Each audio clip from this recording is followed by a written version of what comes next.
Sakaria pasalnya yang ke-10 ayat 12. Aku akan menguatkan mereka dan mereka akan bermegah di dalam nama Tuhan. Demikianlah firman Tuhan. Selamat pagi Ibu Bapak, Saudara, anggota jemaat dan simpatisan GKI Taman Majapahit Semarang. Bagaimanakah kabar Anda pagi hari ini?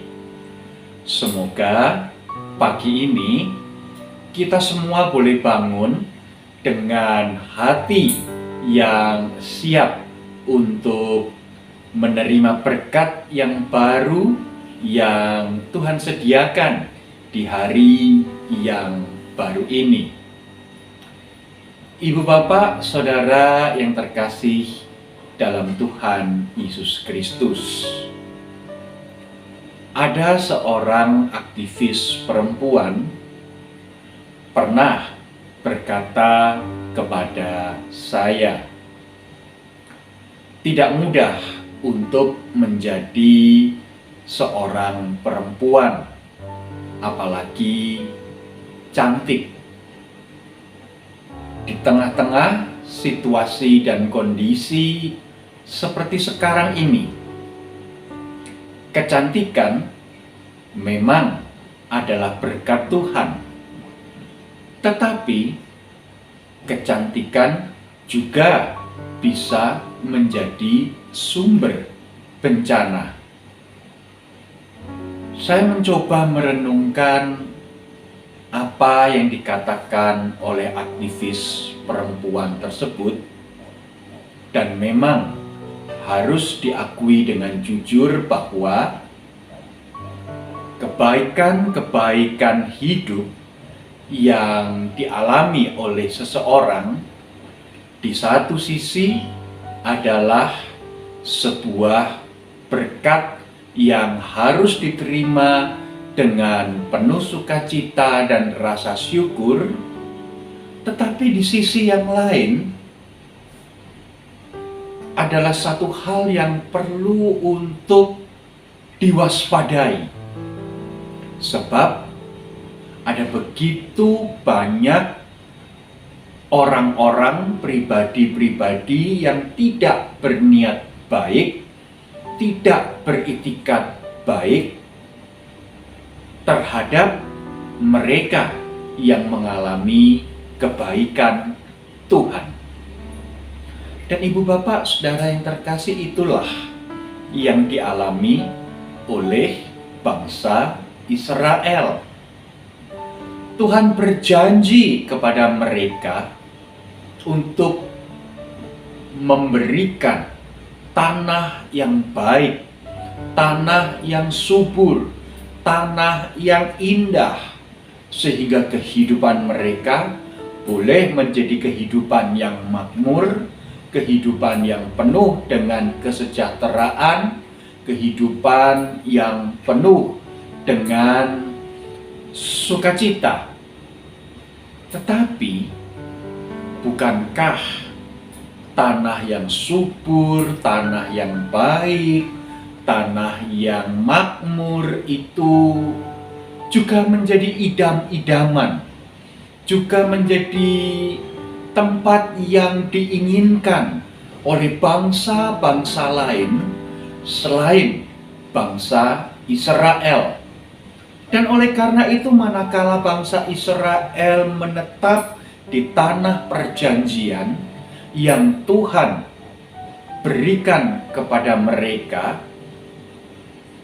di situ mereka bisa mengalami kebaikan Allah, tetapi di situ pula lah mereka harus senantiasa berjaga-jaga, mereka harus senantiasa waspada, sebab bangsa-bangsa lain mengincar, mengintai, dan mengancam kehadiran tempat tinggal mereka dan ingin menduduki tanah yang mereka tinggali dan diami. Dan ibu bapak, saudara yang terkasih dalam Tuhan Yesus, sejarah mengatakan bangsa-bangsa yang tidak mengenal Tuhan silih berganti datang memusuhi dan memerangi bangsa Israel dan mau supaya mereka meninggalkan tanah itu, dan kemudian orang-orang Israel harus menjalani perbudakan, harus menjalani penjajahan, dan ya, dengan bahasa para penulis Alkitab, bangsa Israel mengalami pembuangan. Ibu bapak, saudara yang terkasih, di tengah-tengah situasi dan kondisi pembuangan seperti itulah, di tengah-tengah pergumulan dan kesulitan, masalah yang berat yang dihadapi oleh bangsa Israel itulah, Allah senantiasa mengulurkan tangan, Allah senantiasa hadir, Allah senantiasa memberikan topangan, kekuatan, dan pengharapan melalui Nabi Zakaria. Tuhan memberikan janji, Tuhan memberikan pengharapan untuk membawa bangsa Israel kembali masuk di dalam situasi dan kondisi yang baik, di mana bangsa-bangsa yang tidak mengenal Allah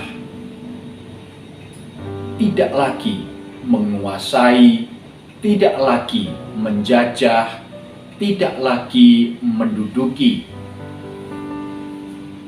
bangsa pilihan Tuhan tersebut. Kekuatan dari Tuhan, janji dan pengharapan surgawi ini, itulah yang memampukan bangsa Israel untuk tetap bertahan, dan bahkan memampukan bangsa Israel untuk bermegah bahwa mereka memiliki Allah yang hidup, Allah yang tidak pernah meninggalkan mereka, Allah yang senantiasa mengulurkan tangan terhadap mereka, dan Allah yang senantiasa menolong, mengangkat mereka dari keterpurukan. Ibu bapak, saudara yang terkasih dalam Tuhan Yesus Kristus, bukankah janji, pengharapan, dan kekuatan dari Allah juga ditujukan kepada kita semua? Pandemi ini belum berakhir. Oleh karena itu, tetap waspada, tetap berjaga-jaga, tetap kita melaksanakan protokol kesehatan. Dunia ekonomi, dunia bisnis, dunia usaha juga belum sepenuhnya pulih. Banyak orang, mungkin termasuk kita semua, masih harus berjuang keras untuk bisa lepas, keluar dari kesulitan-kesulitan hidup sehari-hari. Tetapi apakah yang menjadi kekuatan kita? Sama seperti bangsa Israel, mereka dikuatkan dan ditopang oleh janji-janji dan pengharapan yang Allah berikan. Demikian pula dengan kita. Oleh karena itu, mari senantiasa kita buka telinga kita, buka pikiran kita, buka hati dan kehidupan kita untuk dengar-dengaran akan janji dan pengharapan yang Allah berikan kepada kita. Percayalah, janji Allah bukan janji omong kosong. Pengharapan yang Allah nyatakan kepada kita juga bukan pengharapan palsu. Allah adalah setia. Ia senantiasa mau menolong, menguatkan, menopang, dan memampukan kita untuk menjalani langkah-langkah kehidupan kita dengan hati yang penuh dengan damai sejahtera. Oleh karena itu, Ibu Bapak, Saudara yang terkasih, tetap semangat, tetap berjuang, tetap kita arahkan hati kita kepada pengharapan yang Allah sediakan bagi kita semua. Amin. Mari kita berdoa. Bapa Surgawi, kami bersyukur bahwa kami boleh memiliki Allah seperti Engkau yang senantiasa hadir di dalam kehidupan kami, senantiasa mengulurkan tangan, menopang, menguatkan, serta menuntun kami semua, dan bahkan senantiasa memberikan janji dan pengharapan yang memampukan kami untuk melanjutkan perjalanan hidup kami dengan hati yang penuh dengan sukacita, dengan hati yang penuh dengan damai sejahtera, dan kami dimampukan pula untuk hidup bermegah di dalam Engkau, Allah yang hidup. Terima kasih untuk kasih setiamu kepada kami. Dalam nama Tuhan Yesus Kristus, kami berdoa. Amin. Selamat melanjutkan aktivitas Ibu Bapak, Saudara yang terkasih. Selamat menyambut berkat yang baru yang Allah sediakan di hari yang baru ini, dan kita boleh menjalani kehidupan dengan kerinduan untuk hidup menjadi berkat. Amin.